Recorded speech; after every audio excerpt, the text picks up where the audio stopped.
What's up, everyone? Welcome back to the Sutton Sanctuary Podcast.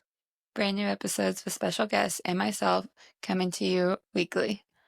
Don't forget to hit that like and subscribe so you guys are up to date and get notified right whenever those new episodes are dropped. Once you guys are done with that, head on over to Hydrate12 IV Therapy and Wellness on Facebook and Instagram and get your IV scheduled today. The Sutton Sanctuary Podcast on YouTube and Spotify, as always. Thank you guys for watching.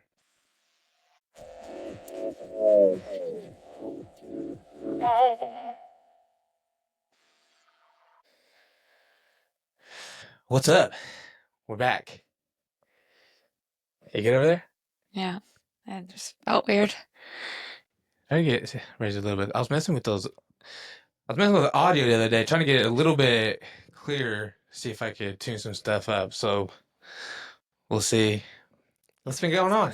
Yeah. You're good. Okay. What's been going on? What's up? Not a lot. I saw you putting on that tan lotion earlier. You look good. Thank you. It's a little sticky right now, I'm not gonna lie. Is it? A little sticky, the jacket lining. It's like a, I don't know, what's that material? Oh, I don't know. Maybe It's like a silky, not breathable. mesh. Is Oh no, mesh is breathable. right. This is like not ideal for not trying to sweat this tan off, but really, yeah, building up condensation under there a little bit. exactly. You put deodorant on? You're not supposed to. It can discolor the tan. Really? Mm-hmm. Is that stuff good for you? Good for your skin? This self tanner. Yeah. I think there's worse things. I see one going viral now. I don't know if it's just my algorithm on TikTok or if it's everyone's, but it's a drinkable tan. Like you put these, it's like a little dropper, and you put like a dropper full in your water. Of melatonin? Is that what it's called? What? Melanin? I don't know. Well, when it's something like that, yeah. Melatonin, I thought you were trying to say like melatonin or something, and then I was like, that can't be it. No. I don't know. That's not what it's called, but that kind of gives me not the ick, but freaks me out a little bit. But she was reading some of the ingredients, and it was just like B vitamins. I don't remember what was in it that caused it to... It just comes in like a dropper. What is it? What is this called? Just look up that you drink. Drinkable tanning drops or something like that. I'm sure there's more than one company, but I mean, there's all kinds. It's on my Instagram ads. It's on my TikTok. It's the trending thing right now. Yeah. Drink your tan. Yeah. Tanning drops for your water. Here's a beauty by Earth. Yeah. Try Sorel. What was the kind that you said? I don't remember the brand name. Edible Glow Boosters. Wow, this is new to me. I haven't heard of drinking your tan. Yeah, I mean, because think about it. If you drink it, then like it's something to do with your chemical receptors in your body creates your skin to turn, the color. And whenever I'm putting this on, it's a little dicey. She's a little streaky. There's a spot in my back that I can never get. I didn't see you offering up to help me today. Right. So thanks for that.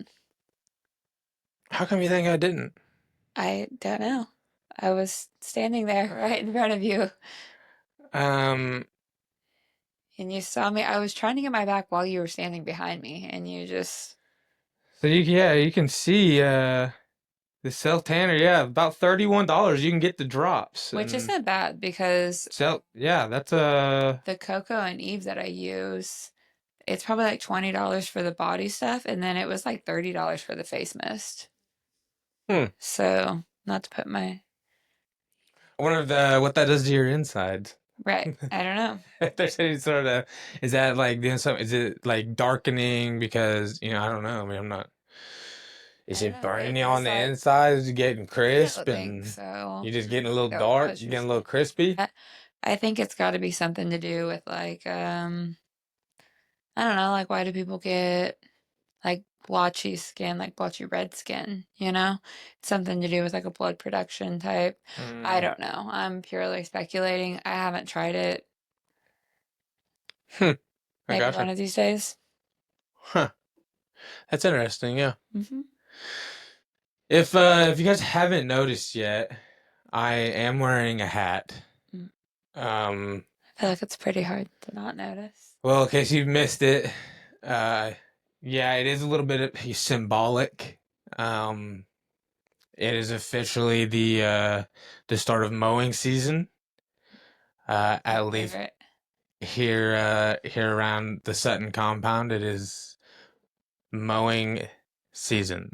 And for those of you that know me, I I hate it with a passion. I don't know what it is, There's things it seems like a lot of guys are real gung ho about mowing and, doing up the yard and um it's I don't give a shit. Hmm. Like I really don't. And it sucks because the only reason that sometimes I even, I got a head start on it this year. We did. You mowed it the first I was time. gonna say, hold up. Yeah, I I tried to was take one cutting for down the a tree in my team. defense. I tried to take one for the team while you were cutting down the tree. Hmm. I'll mow, I'll knock it out. That way he doesn't have to deal with it. And then 2 days later, you mow again. So what is that? Just mine's not good enough for you not to care? It's not good enough? Or No, see, I'm I trying to saw you take. weed eating too that day that I mowed, and you were hitting some of the spots, acting like I I missed some spots or something. No, I did walk through the yard, and what I was doing was hitting those clumps of grass, and I was Mm, breaking those up. And I was thinking, I was like, why does it always suck? And I think because, I kind of figured it out. You got to it's the first two mows, right? That's what sets you ahead. The first one, all you're doing is knocking the dead off of it, and it clumps up, and it's not very that's clean. That bad for first one kind of stuff. sucks. Hmm. Um, The mower almost quit on me a couple of times in some of those spots. we'll see what years past. What I do, I mow it the first time, and then it's probably going to be 2 weeks, before I maybe mow it It's again. not a weekly item. No. And the reason I think I hate it so much is because I do that, and now I'm just playing catch up, I also want all to summer. And preface for everyone, our yard isn't crazy big, no, it takes me a total of about 25 minutes front and back. and it's not a push mower. I want to clarify that too. This man has a riding lawnmower. There's no obstacles to go around. It's overall not a bad deal. Yeah, I don't know what it is. So anyway, so the reason I mowed it again Hmm. is because I was thinking the reason I think I hate it is because I feel like I'm fighting those clumps all the time, Hmm. and I was like, well, what if this year I Stay ahead of it.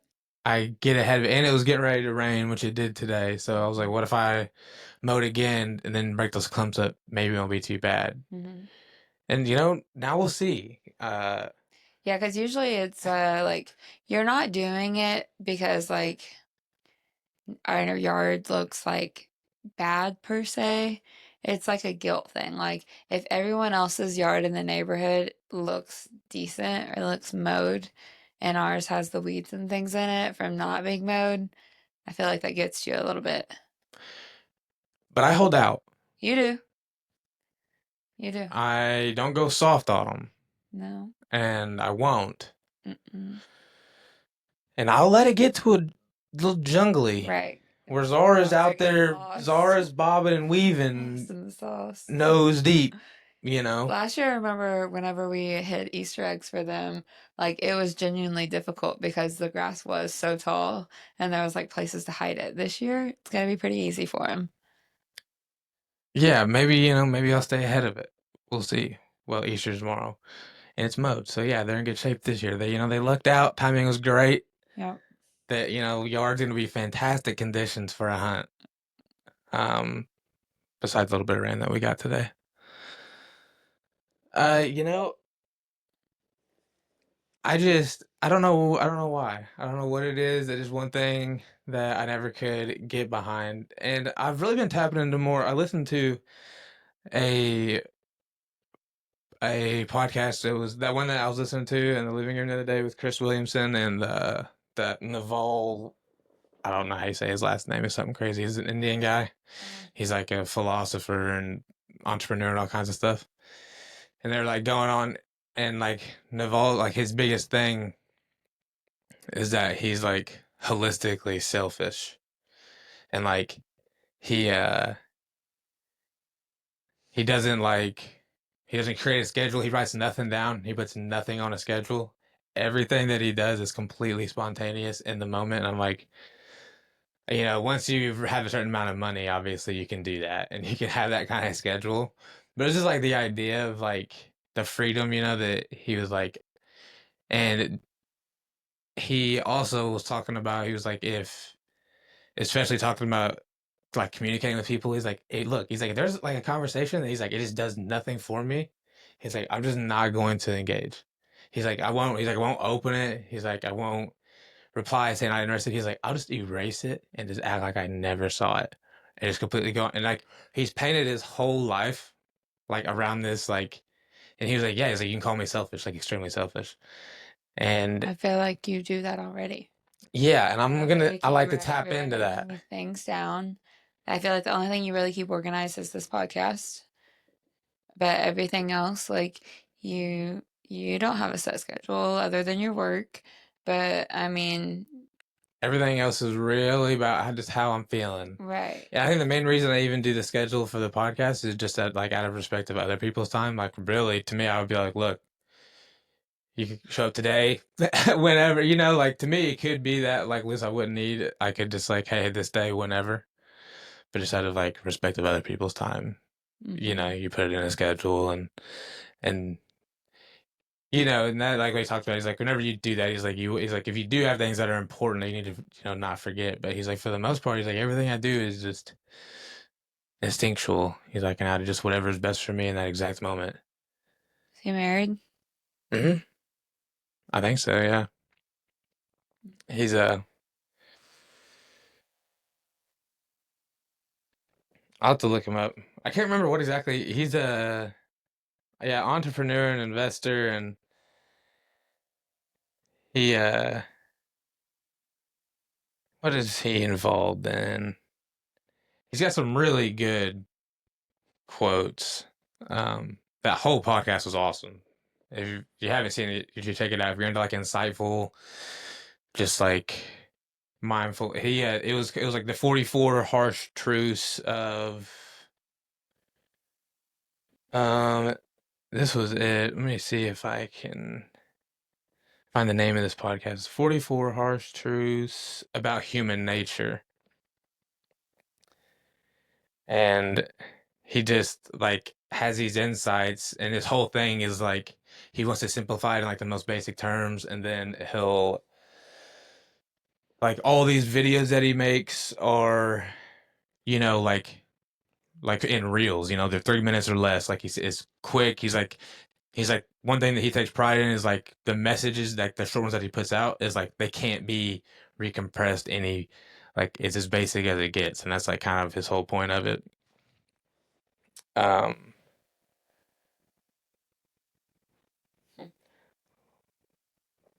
let's see if you got a couple bangers right here because he's full of all kinds of good quotes. Um,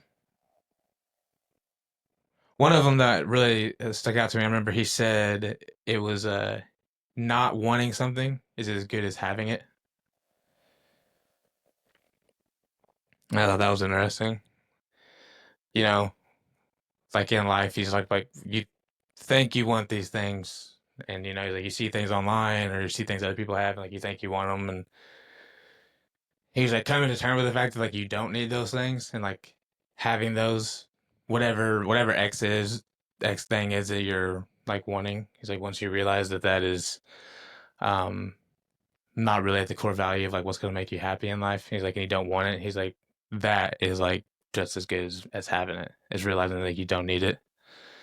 Hmm. Um, yeah, let's see if I think this is the video right here.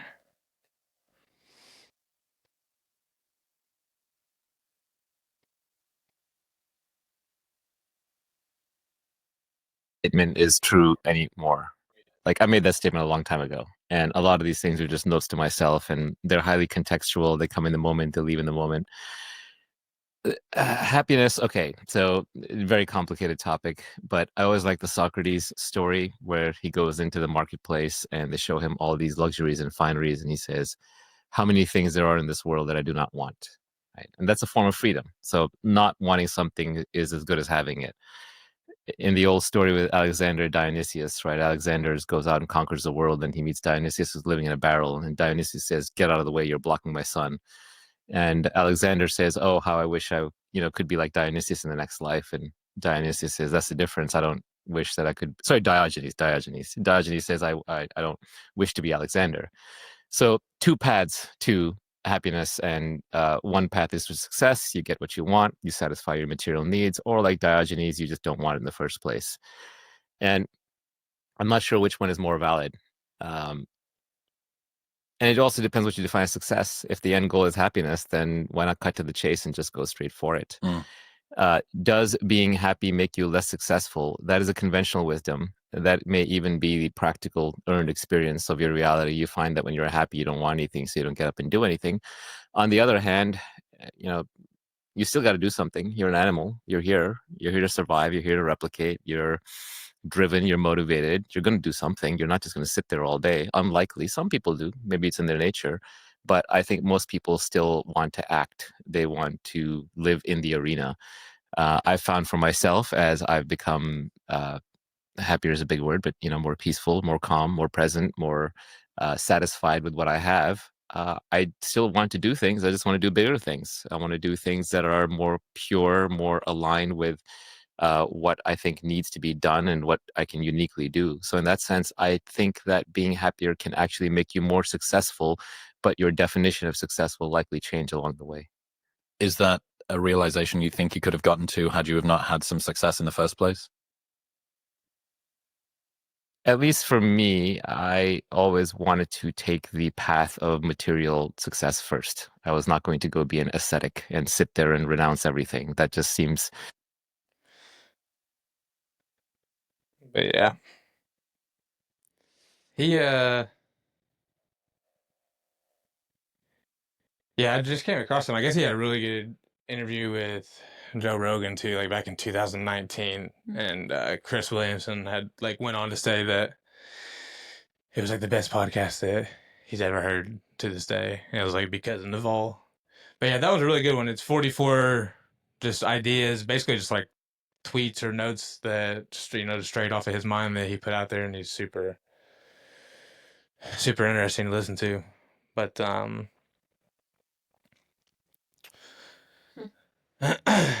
what else? What else we're gonna talk about? What else is going on? What's up big in the news? I know we want to get into some more real stuff. Well, one thing we'll talk about and lead into another. Um, we had mentioned earlier in the podcast a while back about how we were going through kind of the fertility journey and was going through IVF and getting, both of us kind of checked out, see what was going on. And then we had found out that, I had zero sperm, completely infertile. I think we had talked about all that. I won't get into all that again. Um, and then I don't know, when was it back? When did I retest? About 7, 8, 9 weeks ago. Yeah, and I had mentioned that I was on TRT in the past, and I stopped it back in October, November, something like that. So it had been I think it ended up being 4 or 5 months. Yeah, we were supposed to get rechecked in 3 months, but then it kept hitting in a fertile window, so we didn't really want to. Right. Didn't want to waste the goods if they were good. Right. So it ended up being 5 or 6 months whenever you actually went and did it. Yeah. And come to find out, I get a call from the doctor lady, and I am 2 weeks after dropping the sample off. Yeah, it was wild. I don't know what was going on. I don't know if they had a lot of samples that they was looking through wading through a it. couple weeks. Yeah, I don't know if it was Maybe they were just really blown away by your results. A lot of women were maybe synced up in infertile times, so all the men were like, "Kind of, this is the time. Maybe you guys are all on a schedule. Maybe you guys should all get together and say, wait a second, what's going on? Maybe not. Maybe I think I'm good. yeah, I've been watching too many videos. Videos you've been watching. Well, I just get scandalous. Mm. No, so yeah, end up getting those results back, and everything comes back completely normal. I am reloaded. I am had that one ready more for number. war. But I don't remember what that was. Motility was like 1% out of range, but I read something or watched something today that said that they do those results based off of like shit, I can't remember the exact. It was like a fifth. Even like the normal of those results still like isn't always great, you know? She said it was more important to go off the numbers, but I don't remember what all the numbers and everything were. But regardless, you're fully functioning. yeah, I don't remember. I was looking up. It said the range was anywhere from like 49,000 to like 49,000 to 200,000 or That was a something. big range. And for some reason, the number like in like the 160s or something was popping into my head. That was yours? I can't remember. Yeah. Oh, I just remember being like pretty taken back. It was like, it wasn't on like the low end. I mean, it was like, she was like, it's completely normal, like completely back. I go, little guys. Yeah. I mean, I've been through a lot. I know. Well, And you were nervous. You didn't want to get the results back. well, yeah, there's, a part that or like we kind of talked about. There's like a part of as a man, whenever you get news like that, and you have goals of starting a family one day, and then you get news like that, and you find out it's kind of like your fault, and then you go kind of through like the self pity of like, eh, like it's me, it's my fault. And you're like, well, now I'm not going to be able, now I can't give this person, what I was wanting to, or at least, I know there's other options, of course, and it wasn't like the end of the world, like we had exercised every single option, but, just like for a minute, there's still a moment where you're like, damn, it's, my fault. Yeah, I feel like that was like in my head, that was worst case scenario. Like, genuinely, if there was something that was going to be wrong, I was low key hoping it was going to be like something with me, something fixable, but something with me, just because I knew that you would like beat yourself up about it or like take it very personally and like think that it was your fault, even though like I didn't feel like that. Right. Yeah. It, I was, and I was, maybe it was just the TRT. I don't know how long I had been on it. You've been like over a year, maybe closer to 2. So, yeah, it's just, I don't know if maybe I just didn't react at all to the infertility medicine. I don't know. I spoke with uh, Derek a little bit about it on the podcast, and he kind of mentioned, I think, that they use a different medicine. I think the medicine that I was actually using at the beginning, whenever those injections, like the shit I had to keep in the fridge, and they switched me over to that pill, and I think he said that they don't use that. I don't know. I'm not going to quote him on that, but I think the pill was Clomid, wasn't it? I don't remember. I remember either, but Inclement or Clement, I don't remember. But so anyway, yeah, I'm back in the game. Put me in, coach. please. I'm ready to play. So yeah, that's good news. I feel like you were sitting on the bench the whole time. What? You're still playing injured. Yeah, just 70%, 70%.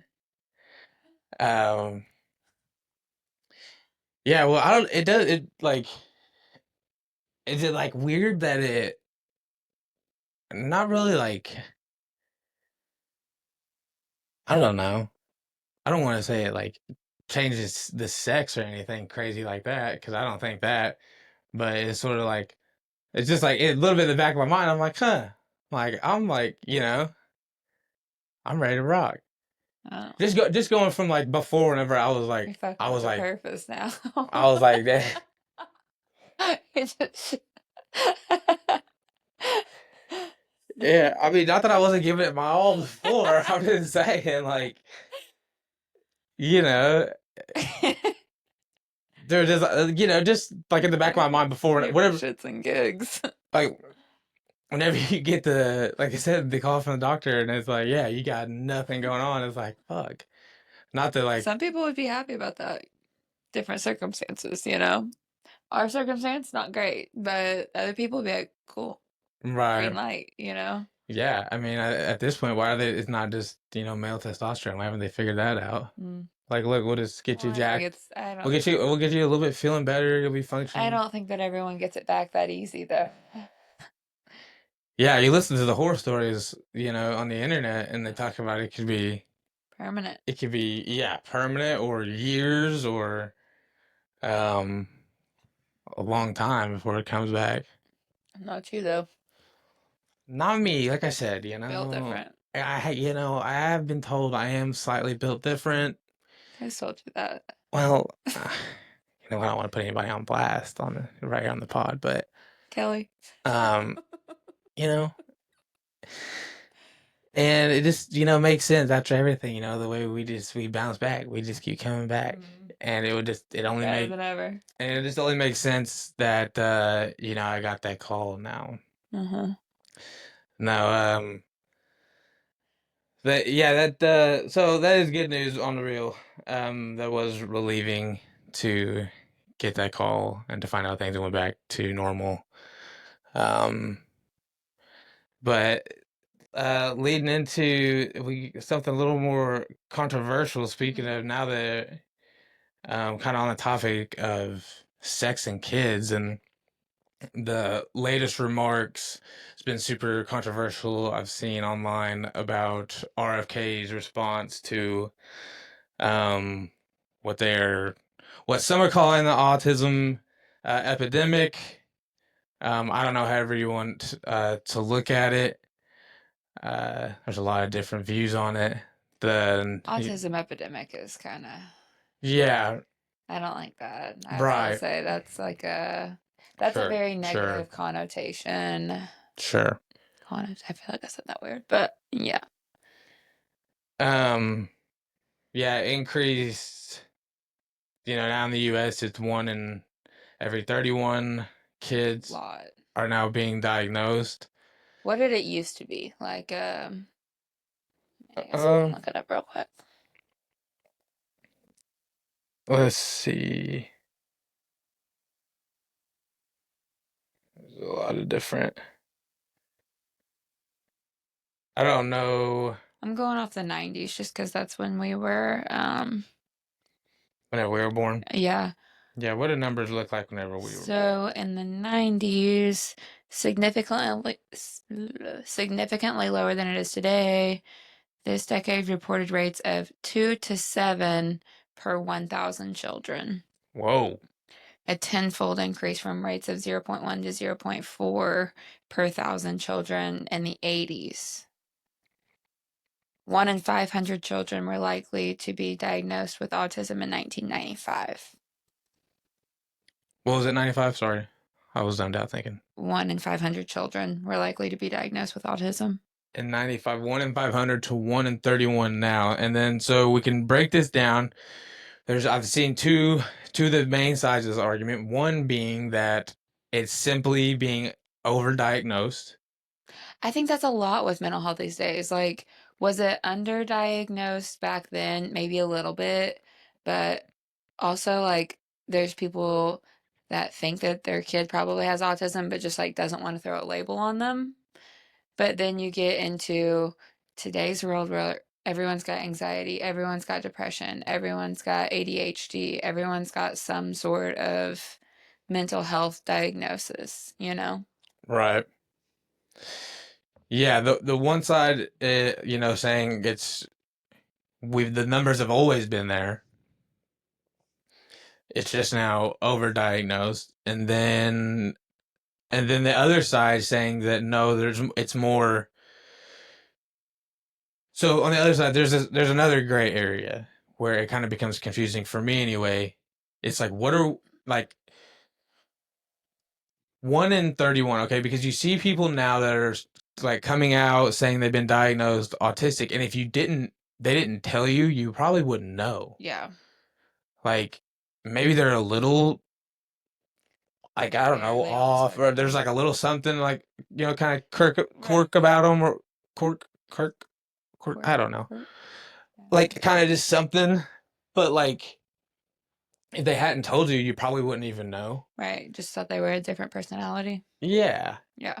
Okay, so now it comes down to like at me, if I'm looking at it, I need to know like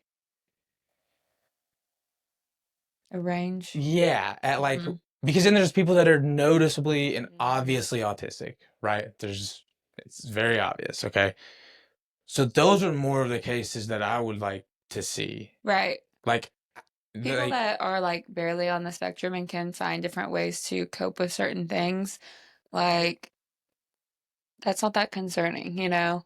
But if it's people like full-blown people with autism that can't be in a social setting and can't like communicate with people and can't right. do their daily activities and basic needs and things like that, like that's tough. Yeah. So in is that what you're seeing more of? And then I like, I saw someone make a comment like, how often do you see people out in public with disabilities, with obvious disabilities? Do you see it a lot more now? It seems to be pretty common. I feel like it's Most pretty places you go, it's prevalent. pretty common most places you go.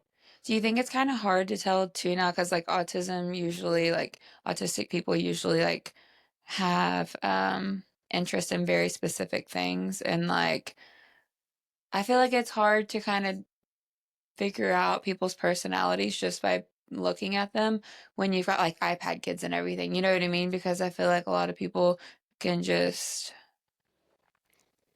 I don't know. You know what I'm trying to say? Well, more people it's easier to just They're just very introverted and like don't communicate with people in general or communicate with people at their table. I think that's so weird to me.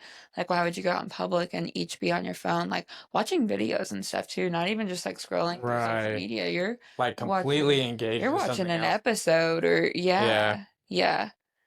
So Yeah, some of the see this like some of it's primarily due to increased awareness, broadened diagnostic criteria, improved screening tools. Uh, but it just seems like 1 in 500 to 1 in 31 is awfully alarming, and then that's where it comes into question. Where I don't think his delivery is always great because he like he was like he went on a tangent like he was talking about like they'll never be able to take care of themselves on their own, and they're yeah, like they'll never be able to do this, never be able to do that, and like they'll never pay taxes. They'll never, contribute to society. And that's like, those are blanket statements that you can't say about that's very, I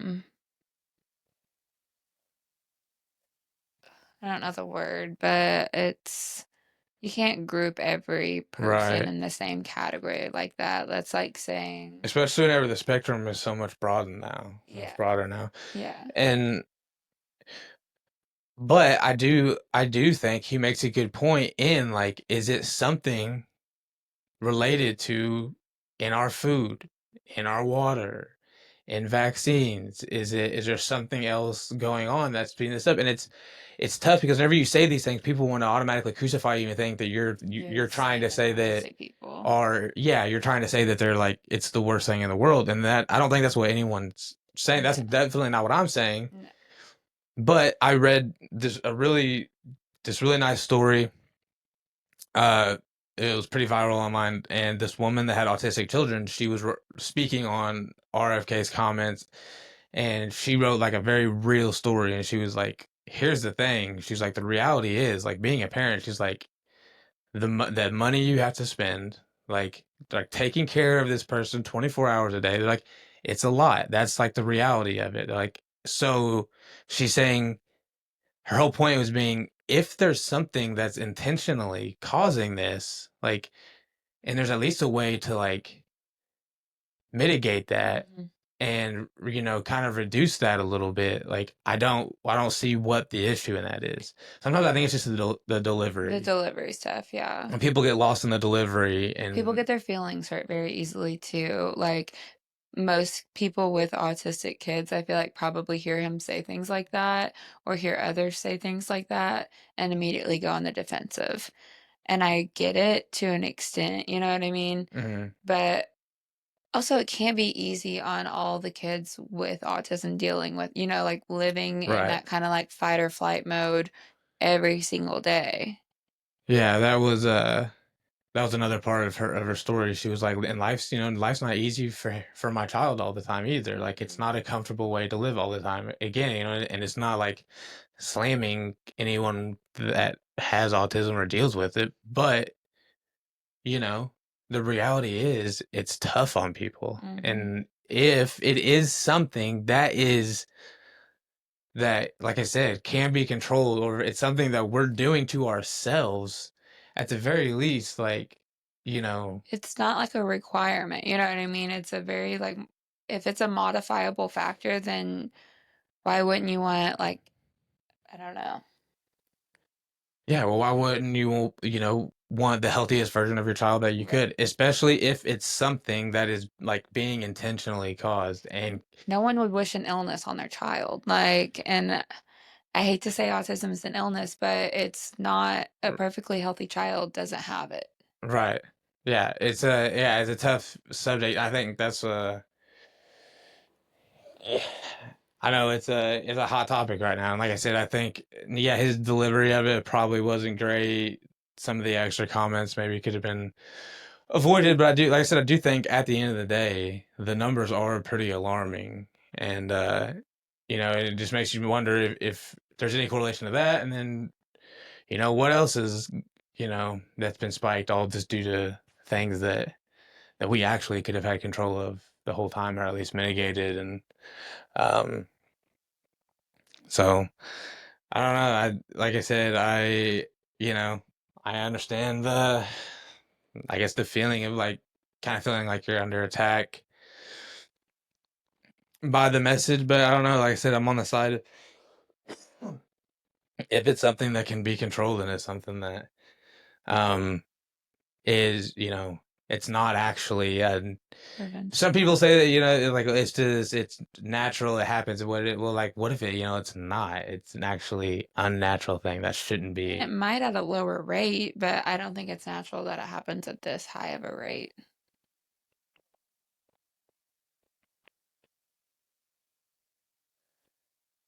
Um, yeah, I was trying to get a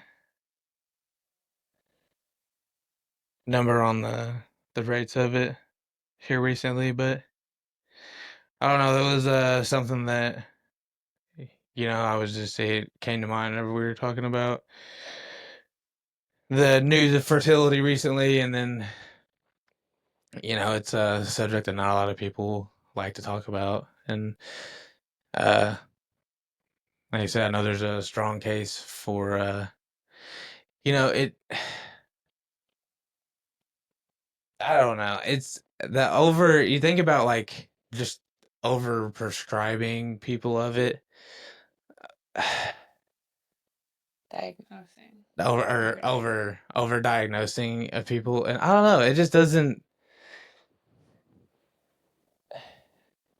I, and then, which I feel like there's also people that try to like I feel like there's also a side of people that's now using like how much the spectrum has been opened, and they're like definitely they might just be fucking weird, and now they're grouping themselves in, and that's like a whole other side to it where Yeah. it's like people, well, it's like being overdiagnosed. It's like, yeah, but like they're so quick to just diagnose people with anything as fast as they can. So like you walk in the very first time like I ever went in, and you get hit with like three different things before you even walk out the door. They're like, yeah, you got this, this, and this going on. And you're just like, okay, like And, like I said, that's why I feel like that gray area of like, it's like, how far on the spectrum are we talking? Like, Well, I feel like people take advantage of that too. Like, oh, definitely. you've got people drawing disability from their anxiety and depression. So, I mean, there's got to be a way to draw disability from that as well. I'm sure, yeah, there's probably some sort of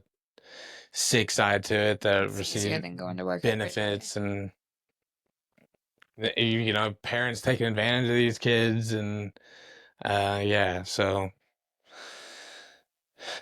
I don't know. It's one of the latest hot topics on the news that seems to be going around right now a lot. But anything else? Anything else you want to talk about? Anything that's How were you keeping a secret whenever you were trying to? Oh, I was just looking up I had Googled earlier about if the tanning lotion was actually good for you, was considered safe. Um, What did you find on that Google search? it says tanning lotions, also known as self-tanners or sunless tanning products, are generally considered safe when used correctly. They offer a way to achieve a tan without the harmful effects of sun exposure, like sunburns, premature aging, and increased risk of skin cancer. However, it is important to use them as directed and avoid inhaling the spray if using a spray tan. So, generally safe. I don't know if I completely agree with like the whole narrative of like the risk to sunlight. It's like, maybe I don't. think it's safer than a tanning bed. Right, I wouldn't consider that same as sunlight though. No, but I'm just saying, like, I used to lay in a tanning bed for, multiple days a week whenever I was in like high school. Tanning, self tans and like spray tans were weird back then. You were orange. It was Hadn't really mastered it yet. right. Yeah. It's at least if you're in the tanning bed, you've got a all even. You're all good. But Right. now you see people in like middle school and high school. The kids are getting on the self tanner. Yeah. They're all about health. I mean, they're gonna age well. Yeah. Yeah, that's the whole thing with Brian Johnson trying to reverse his aging, Mm. You seen the story of that guy? Mm-mm. He's like in his 50s or something, and his like DNA, his biomarkers, his age is like 17 or something. Oh. Yeah, it's super crazy. Hmm. He thinks I don't know, I can't remember how long he's wanting to live till it's insane, but it's a whole daily. Yeah, we'll have to do a whole nother episode. You'll have to check that guy out, Brian Johnson. Yeah. Yeah. I got an alert on my watch the other day that my cardiovascular health it dropped down to 29, which is Oh. my real age. So Oh. it's a little bit humbling, Oh. I don't know where I was at, but Well, it's always nice to be back even, it's Keely, always right. My metabolic age is like 27 though. So Yeah. Yeah, I can tell you're aging out of the way. mhm. All right. Well, anything else? Hydrate 12 IV Therapy. Check them out.